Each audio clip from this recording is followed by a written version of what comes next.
So when I'm working with leaders, one of the things I ask them about is their balance between task and relationships.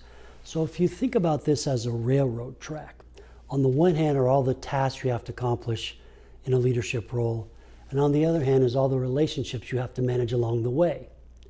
And most people are overweighted on one. So when I ask people to self-reflect, I ask them, what type of person are you? Or I collect feedback about them. There's one of two things that happen. One is action-oriented, gets things done, driven, intense. On the flip side is doesn't listen to people,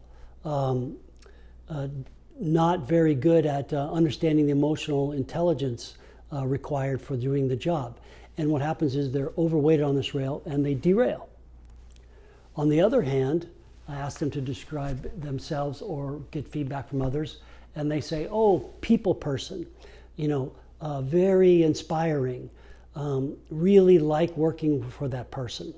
The flip side is don't have the tough decisions, really uncomfortable with conflict, and they derail because they're overweighted on the relationship rail.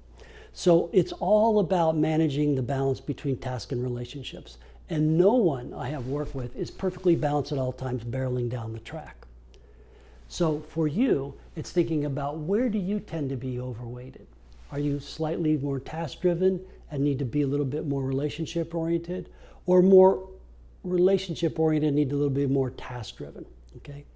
And finding that balance in the context of your world will be very important for your success. So keep that in mind as a nice metaphor, the railroad track, task and relationships. And be sure that you're balancing your way down the track and you'll be on the right track.